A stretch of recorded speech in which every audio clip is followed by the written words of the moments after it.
رب اشرح لی صدری ویسر لی امری واحلل عقدۃ من لسانی یفقہوا قولی۔ الحمدللہ، اللہ کا احسان ہے، اللہ کی رحمت ہے کہ اس نے ایک بار پھر ہمیں ایک نئے سال سے نوازا ہے، ایک نئے سال میں داخل کیا ہے۔ اور وہ نیا سال کیا ہے؟ یعنی اسلامی کیلنڈر کا نیا سال یا اسلامی ہجری کیلنڈر کا نیا سال، اور اس کا پہلا مہینہ جو محرم الحرام کے نام سے پہچانا جاتا ہے۔ محرم الحرام کے حوالے سے جو خاص عبادت ہے وہ کیا ہے؟ روزے کی۔ اس کی کیا فضیلت ہے آپ کو معلوم ہے؟ عن ابی ہریرہ رضی اللہ عنہ قال قال رسول اللہ صلی اللہ علیہ وسلم افضل الصیام بعد رمضان شہر اللہ المحرم وافضل الصلاة بعد الفریضۃ صلاۃ اللیل۔ حضرت ابو ہریرہ سے روایت ہے کہ رسول اللہ صلی اللہ علیہ وسلم نے فرمایا رمضان کے بعد افضل روزے شہر اللہ المحرم کے ہیں، اور فرض نماز کے بعد افضل نماز رات کی نماز، یعنی جس طرح فرض نمازوں کے بعد سب سے افضل نماز تہجد کی نماز ہے، اسی طرح رمضان کے بعد افضل ترین روزہ محرم کا روزہ ہے۔ عن ابی ہریرہ قال جاء رجل الى النبي صلی اللہ علیہ وسلم فقال ای صیام افضل بعد شہر رمضان قال شہر اللہ الذی تدعونه المحرم۔ ابو ہریرہ سے روایت ہے کہ ایک آدمی نے نبی صلی اللہ علیہ وسلم کی خدمت میں حاضر ہو کر کہا ماہ رمضان کے بعد کون سے روزے افضل ہیں؟ آپ نے فرمایا اللہ کے اس مہینے کے جسے تم لوگ محرم کہتے ہو۔ حضرت ابن عباس سے عاشورہ کے روزے کے بارے میں پوچھا گیا، یعنی خاص طور پر 10ویں محرم کا روزہ جو ہے۔ جب حضرت ابن عباس سے اس کے بارے میں پوچھا گیا تو انہوں نے کہا میرے علم کے مطابق رسول اللہ صلی اللہ علیہ وسلم نے کسی دن کو سب دنوں سے افضل سمجھ کر روزہ نہیں رکھا سوائے اس دن کے یعنی عاشورہ کے، اور نہ کسی مہینے کے سوائے اس مہینے کے یعنی رمضان میں، یعنی رمضان کے روزے بہرحال سب سے افضل ہے، اس کے بعد ثواب کے اعتبار سے اس دن کا روزہ۔ ابن عباس کہتے ہیں کہ رسول اللہ صلی اللہ علیہ وسلم رمضان کے بعد کسی دن کی اور دنوں پر فضیلت کا انتظار نہیں فرماتے تھے سوائے عاشورہ کے دن کے۔ اور یہ بھی آپ کو معلوم ہے نا کہ رمضان کے روزے فرض ہونے سے پہلے محرم کے روزے ہوتے تھے۔ یہ بھی یاد رکھیے کہ یہود بھی محرم میں روزے رکھتے تھے، اور خصوصاً 10 محرم کا روزہ، اور اسی طرح دور جاہلیت میں قریش بھی محرم کو روزہ رکھا کرتے تھے۔ اور عاشورہ کا روزہ اتنا اہم ہے، یعنی 10ویں محرم کا، اور اس کا تعلق بھی واقع کربلا سے نہیں ہے، یہ اس سے پہلے کا روزہ ہے کہ بچوں کو بھی روزہ رکھواتے تھے۔ ربیہ بنت معوذ کہتی ہیں کہ رسول اللہ صلی اللہ علیہ وسلم نے عاشورہ کی صبح کو انصار کے محلوں میں کہلا بھیجا کہ جس نے صبح کھا پی لیا ہو وہ دن کا باقی حصہ روزے کی طرح پورا کرے، اور جس نے کچھ کھایا پیا نہ ہو وہ روزے سے رہے۔ وہ کہتی ہے کہ پھر بعد میں بھی اس دن روزہ رکھتے اور اپنے بچوں کو بھی رکھواتے، انہیں ہم اون کے کھلونے دے کر بہلاتے، جیسے گڑیا وغیرہ ہوتے ہیں ہم کپڑے کے بناتے ہیں، تو وہ اون کے کچھ کھلونے وغیرہ بنا کے وہ بچوں کو دیتے کہ اس سے کھیلے، اور ان کو بہلائے رکھتے، جب کوئی کھانے کے لیے روتا تو وہی دیتے یہاں تک کہ افطار کا وقت آ جاتا۔ اب یہ رونے والے بچوں کا روزہ ہے، کون سی عمر کے بچے ہو سکتے ہیں؟ بہت چھوٹے بچے۔ تب آپ دیکھ لیجیے آپ کے گھر میں چھوٹے سے چھوٹا کون ہے اور وہ کیا کرے گا، ان کو کس سے بہلانا ہے، آپ نے کوئی کھلونے وغیرہ رکھے ہوئے کہ نہیں، یا بنا کے رکھے ہوئے ہیں۔ امام زہری رحمۃ اللہ علیہ حالت سفر میں بھی عاشورہ کا روزہ رکھتے، یعنی ہو سکتا ہے آپ میں سے بعض لوگ ٹریولنگ میں ہوں تو وہ بھی سن لیں۔ ان سے کہا گیا کہ آپ رمضان میں سفر کرتے ہیں تو روزہ نہیں رکھتے، تو انہوں نے کہا بے شک اللہ تعالیٰ رمضان کے بارے میں فرماتے ہیں کہ اس کی گنتی دوسرے دنوں کی گنتی سے پوری کر لو، جبکہ عاشورہ کے بارے میں ایسا نہیں فرمایا کہ یہ روزہ تم کسی اور دن رکھ سکتے ہو، اس لیے اس دن رکھتا ہوں۔ حضرت ابو قتادہ کہتے ہیں کہ رسول اللہ صلی اللہ علیہ وسلم نے فرمایا صیام یوم عاشورہ احتسب علی اللہ ان یکفر السنۃ التی قبلہ، صحیح مسلم۔ نبی صلی اللہ علیہ وسلم نے فرمایا میں سمجھتا ہوں کہ اللہ تعالیٰ عاشورہ کے دن کے روزے کے بدلے گزشتہ 1 سال کے گناہ معاف فرما دے گا۔ ابو قتادہ ہی سے روایت ہے کہ عاشورہ کے دن کے روزے کے بارے میں پوچھا گیا تو آپ نے فرمایا یہ پچھلے 1 سال کے گناہوں کا کفارہ ہے۔ حضرت عبداللہ بن عباس سے روایت ہے نبی صلی اللہ علیہ وسلم مدینہ تشریف لائے تو یہود کو یوم عاشورہ کا روزہ رکھتے دیکھا، تو پوچھا تم اس دن کیوں روزہ رکھتے ہو؟ انہوں نے جواب دیا یہ عظمت والا دن ہے، اس دن اللہ تعالیٰ نے حضرت موسیٰ اور ان کی قوم کو نجات دی تھی اور فرعون اور اس کی قوم کو غرق کر دیا، تو حضرت موسیٰ نے بطور شکر اس دن کا روزہ رکھا، تو اس لیے ہم بھی یہ روزہ رکھتے ہیں۔ تو آپ نے فرمایا موسیٰ علیہ السلام سے تمہاری نسبت ہم زیادہ قریب ہیں، یعنی ہم زیادہ ان کو فالو کرتے ہیں، اس لیے نبی صلی اللہ علیہ وسلم نے خود بھی روزہ رکھا اور صحابہ کرام کو بھی روزے کا حکم دیا۔ لیکن یہود کی مشابہت سے بچنے کے لیے آپ نے 10 کے ساتھ 9 محرم کے روزے کو ملانے کی خواہش کا اظہار کیا۔ حضرت عبداللہ بن عباس سے روایت ہے کہ رسول اللہ صلی اللہ علیہ وسلم نے عاشورہ کا روزہ رکھا اور لوگوں کو بھی اس کے رکھنے کا حکم دیا، تو لوگوں نے کہا اللہ کے رسول صلی اللہ علیہ وسلم یہ وہ دن ہے جس کی یہود اور نصارہ عزت کرتے ہیں۔ آپ نے فرمایا جب اگلا سال آئے گا اگر اللہ نے چاہا تو ہم 9 تاریخ کا روزہ بھی رکھیں گے، لیکن اگلا سال آنے سے پہلے آپ کی وفات ہو گئی، تو اس سے پتہ کیا چلتا ہے کہ 9 محرم کا بھی 7 روزہ رکھیں۔ بعض لوگوں نے 10 اور 11 کی بات کی لیکن وہ سند ضعیف ہے، اس لیے افضل کیا ہے 9 اور 10 کا روزہ رکھ، لیکن اگر کسی وجہ سے آپ 2 دن کا نہیں بھی رکھ سکتے افضل تو یہی ہے، تو کم از کم 10 کا روزہ رکھنا نہ بھولیے، منیمم ہے 7 بھی کر سکتے ہیں 10 بھی کر سکتے ہیں اور اس سے آگے جتنے چاہیں بڑھا لیں، ٹھیک ہے۔ اسی طرح اس ٹاپک پر کیسٹ بھی ہیں، سال نو کا پیغام بسلسلہ محرم محرم الحرام. نئے سال کے شروع میں ہمیں چونکہ وقت آپ دیکھیں کہ سال پہ سال گزرتے جا رہے ہیں، مہینوں پہ مہینے گزرتے جا رہے ہیں، اس لیے بہت ضروری ہے کہ ہم اپنے وقت کی قدر و قیمت پہچانیں، اور صرف سالوں کو نہیں، مہینوں، ہفتوں اور دنوں کو نہیں، گھنٹوں اور منٹس کو نہیں، لمحوں کو بھی بچائیں، ان کی بھی حفاظت کریں. تو اس لیے یہ کیسٹ بھی سنیں، لمحوں کی حفاظت، کیونکہ ہم سب نے کیا کرنی ہے؟ ہجرت. کس سے؟ اپنی بری عادتوں سے، گناہوں سے، سستی سے اور دنیا کی محبت سے. صرف جسمانی ہجرت نہیں، مائگریشن آف ہارٹ بھی ضروری ہے. ٹھیک ہے. سبحانک اللہم و بحمدک، نشہد ان لا الہ الا انت، نستغفرک و نتوب الیک. السلام علیکم و رحمۃ اللہ وبرکاتہ. ہم اپنے کاموں کا آغاز اللہ کے نام اور دعا مانگتے ہوئے کریں. نبی صلی اللہ علیہ وسلم ہر موقع پر اللہ کو یاد کیا کرتے تھے، ہر موقع پر دعا مانگا کرتے تھے. کان یذکر اللہ فی کل احیانہ. اور یہ بھی ہم پر اللہ کا احسان ہے کہ وہ دنوں اور مہینوں کو پھیر پھیر کر لاتا رہتا ہے. سال کا آغاز ہوتا ہے، پھر آہستہ آہستہ 12 مہینے ختم ہوتے ہیں، اختتام ہوتا ہے، پھر نیا سال آ جاتا ہے. اور کسی بھی نئی چیز کی آمد پر انسان کے اندر ایک نیا جذبہ، ولولہ، تازگی اور اچھے کاموں کی طرف رجحان کا ایک موقع ہوتا ہے، یا اس کے اندر اچھا کام کرنے کے لیے ایک جذبہ ابھرتا ہے. یہ بالکل ایک نیچرل قدرتی سی فیلنگ ہوتی ہے جو انسان کے اندر پیدا ہوتی ہے. اور الحمدللہ اللہ سبحانہ وتعالیٰ نے تو مختلف مہینوں میں ہمارے لیے نیکی کے مختلف مواقع مہیا کیے. مثلا رمضان میں ہم نے روزے رکھے، ذوالحج میں حج کیا، اور پھر اس کے بعد نیا سال شروع ہوا محرم الحرام کے ساتھ. محرم الحرام کو اللہ سبحانہ وتعالیٰ نے اپنا مہینہ کہا ہے. نبی صلی اللہ علیہ وسلم نے اس کو شہر اللہ کہا ہے، اللہ کا مہینہ. مہینوں کی کل تعداد تو 12 ہے، جیسا کہ قرآن مجید سے ہمیں پتہ چلتا ہے. ان عدت الشہور عند اللہ 12 شہرا فی کتاب اللہ یوم خلق السماوات والارض منها 4 حرم ذلک الدین القیم فلا تظلموا فیہن انفسکم. ان عدت الشہور، مہینوں کی تعداد، مہینوں کی گنتی، عند اللہ، اللہ کے نزدیک، جس دن سے اس نے آسمانوں اور زمین کو پیدا کیا ہے، اللہ کی کتاب میں 12 مہینے. اسی لیے آپ دیکھیں کہ چاہے اسلامی کیلنڈر ہو، ہجری کیلنڈر ہو، یا وہ رومی کیلنڈر ہو، یا عیسوی کیلنڈر ہو، بکرمی ہو، کوئی بھی ہو، سب میں مہینوں کی تعداد 12 ہی ملتی ہے. اور یہ کس نے بنائی؟ اللہ سبحانہ وتعالیٰ نے. کب سے؟ جب سے اس نے آسمان و زمین کو پیدا کیا. اور ان میں سے 4 مہینوں کو اس نے حرمت والا بنایا، جن میں سے ایک رجب اور 3 مسلسل، ذوالقعدہ، ذوالحجہ اور محرم. منہا 4 حرم. اور یہ 4 مہینے جنہیں حرمت والے قرار دیا، ان کے پیچھے بھی ایک خاص غرض، اور ان میں سے خصوصی طور پر محرم کو محرم اور پھر ساتھ الحرام کہا گیا، یعنی بہت ہی حرمت والا. محرم کس کو کہتے ہیں؟ محرم کا لفظی معنی ہوتا ہے ممنوع، حرام کیا گیا، مقدس، عظمت والا، لائق احترام. دوسرے لفظوں میں یہ ایک ایسا مہینہ ہے جس میں ہر ایسے کام سے جو فتنہ و فساد اور امن عامہ کی خرابی کا باعث ہو، اس سے بالخصوص منع کیا گیا. اور اس میں آپس میں لڑائی جھگڑا کرنا، ظلم و زیادتی کرنا، نافرمانی کے کام کر کے اپنی جانوں پہ ظلم کرنا، ان سے منع کیا گیا. فلا تظلموا فیہن انفسکم. ویسے تو انسان کو کبھی بھی اپنے آپ کو ہلاکت میں نہیں ڈالنا چاہیے، اپنے اوپر ظلم نہیں کرنا چاہیے، دوسرے انسانوں پر ظلم نہیں کرنا چاہیے، لیکن ان مہینوں میں خصوصی طور پر اس کی پریکٹس کروائی گئی، اس کی تربیت کی گئی. آپ دیکھیے کہ سال کا اختتام بھی کس پر ہوتا ہے؟ حرمت والے مہینے پر، اور آغاز بھی حرمت والے مہینے سے، یعنی سال کے دونوں کناروں پر حرمت والے مہینے ہیں. حضرت حسن بصری کہتے ہیں ان اللہ افتتح السنۃ بشہر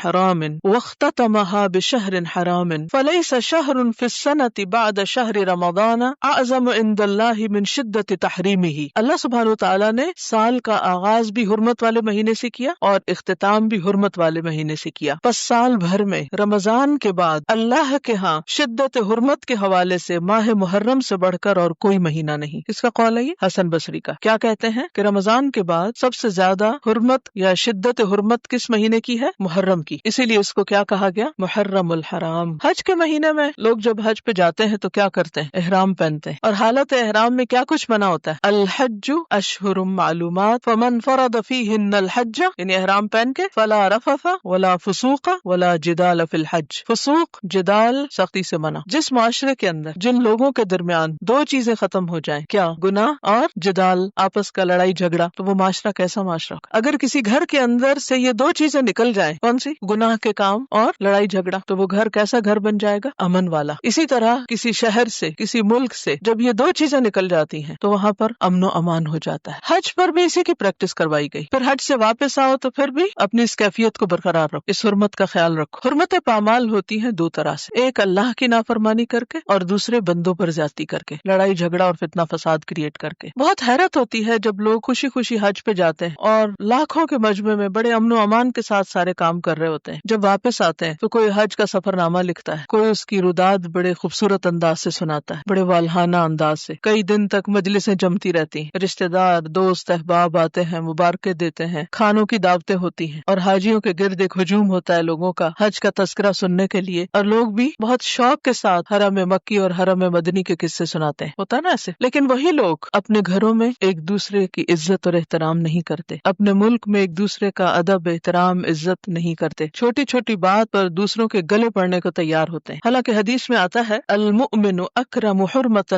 من الکعبہ، مومن کی حرمت کعبہ سے زیادہ ہے۔ آپ کو وہ حدیث بھی یاد ہوگی جس میں آپ صلی اللہ علیہ وسلم نے یوم النحر پہ، یوم النحر کون سا ہوتا ہے، کون سا ذوالحج، 10 ذوالحج، اس دن میں خاص طور پر کیا فرمایا، آپ نے پوچھا ایو یوم ھذا ایو شہر ھذا، کہ لوگوں یہ کون سا دن ہے، یہ کون سا مہینہ ہے، تو لوگوں نے کیا کہا، حرمت والا دن اور حرمت والا مہینہ۔ یہ کہہ کے آپ نے فرمایا کہ لوگوں اللہ کے نزدیک مومن کی حرمت، تمہارے آپس میں مال جان اور آبرو کی حرمت تمہارے اس دن سے، اس جگہ سے، اس مہینے سے بڑھ کر ہے۔ کس کی حرمت؟ مومن کی۔ جب ہم کعبہ کا ذکر کرتے ہیں تو کیا کہتے ہیں، کعبہ شریف، اسی طرح حرم پاک۔ لیکن جب کسی مومن کا ذکر کرتے ہیں تو کس انداز میں کرتے ہیں؟ جب اس کو پکارتے ہیں، جب اس سے بات کرتے ہیں، جب اس سے معاملہ کرتے ہیں، پیٹھ پیچھے اس کا ذکر کرتے ہیں تو کس انداز میں کرتے ہیں؟ کیسے کرتے ہیں؟ عزت کے ساتھ، احترام کے ساتھ، اپنے جیسوں اور اپنے سے چھوٹوں کا عزت ادب احترام تو دور کی بات، ہم تو اپنے بڑوں کا بھی احترام کرنا نہیں جانتے، یا پھر اگر کرتے ہیں تو غلو کے حد پہ پہنچ جاتے ہیں، یعنی غلو کرتے ہیں، اور غلو منع ہے۔ غلو کس کو کہتے ہیں؟ حد سے بڑھ جانا۔ اگر کسی سے محبت کرتے ہیں تو حد سے بڑھ جاتے ہیں، کسی سے عقیدت رکھتے ہیں تو حد سے بڑھ جاتے ہیں، کسی کا ادب احترام کرنے لگتے ہیں تو حد سے بڑھ جاتے ہیں، اس کے آگے جھکنے لگتے ہیں، اس کے پاؤں پڑنے لگتے ہیں، اس کے آگے ماتھا ٹیکنے لگتے ہیں، اس کو مقام سے بڑھا دیتے ہیں، اور بعض اوقات نبی صلی اللہ علیہ وسلم کو اللہ سبحانہ وتعالیٰ کا مقام یا اس سے بھی آگے بڑھا دیتے ہیں۔ یہ بھی حیرت کی بات ہے۔ شیطان انسان کو اعتدال پر نہیں رہنے دیتا، جو کرنے کا کام ہے وہ کرنے نہیں دیتا، اور جو نہیں کرنا چاہیے اس کی طرف ہمیشہ اس کو کھینچتا رہتا ہے تاکہ انسان سیدھے راستے سے ہٹ جائے، بھٹک جائے۔ تو نئے سال پر سب سے اہم سبق جو ہم سب کو سیکھنا ہے وہ کیا ہے کہ ہم کیا کریں؟ فَلَا تَظْلِمُوا فِيهِنَّ أَنفُسَكُمْ، گناہوں سے بچیں، اپنی جان پر ظلم نہ کریں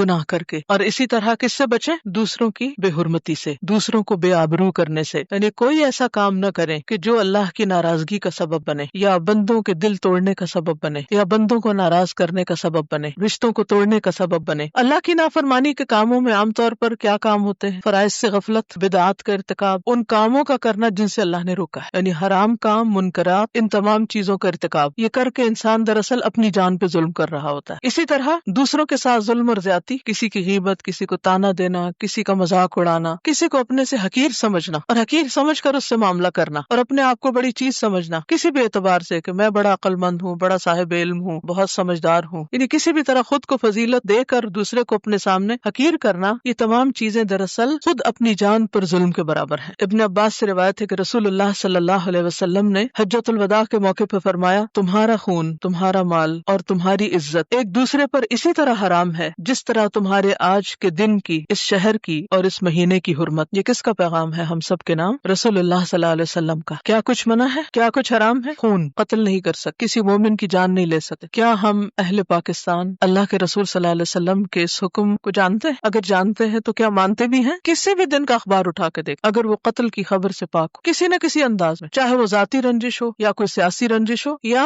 بغیر وجہ کے بھی بے گناہ لوگوں کی جان لینا، حالانکہ شرک کے بعد آپ دیکھیں انسانی جان لینا اور خصوصاً کسی مومن کی جان لینا بہت بڑا جرم ہے، کبیرہ گناہ ہے، تمام دنیا کے زوال سے بڑھ کر ہے ایک مومن کی جان لینا۔ جو ایک جان کو بچاتا ہے گویا وہ سب کی زندگی کا سبب بنتا ہے، اور جو ایک جان کو ختم کرتا ہے گویا وہ سب کو ختم کرتا ہے۔ انسانی جان کی حرمت بہت بڑی چیز، اور جو شخص کسی کی جان لیتا ہے اس کی سزا کیا ہے؟ من قتل مؤمنا متعمدا فجزاؤہ جہنم خالدا فیہا، جو جان بوجھ کے، جانتے بوجھتے، ارادے کے ساتھ، نیت کے ساتھ کسی مومن کو قتل کرتا ہے وہ اپنے لیے آگ کماتا ہے، اس کی جزا، اس کا بدلہ جہنم ہے جس میں وہ ہمیشہ رہے گا۔ کوئی معمولی بات ہے؟ آج ہم کسی کی زندگی لے رہے ہیں اور یہ بھول جاتے ہیں کہ اپنے لیے کیا لے رہے ہیں، اس کے بدلے میں کیا کما رہے ہیں۔ یہ چھوٹی بات نہیں ہے۔ تو محرم الحرام کا پیغام کیا ہے کہ ہم لوگوں میں اس اویئرنیس کو عام کریں، انسانی جان کی حرمت کا سبق عام کریں۔ دوسری چیز، تمہارا مال ایک دوسرے پہ حرام، اس سے کیا سبق ملتا ہے ہمیں؟ کیا چیز بنا ہے؟ چوری، غصب، ڈاکہ، رہزنی، کسی کی اجازت کے بغیر اس کے مال پہ ہاتھ ڈالنا،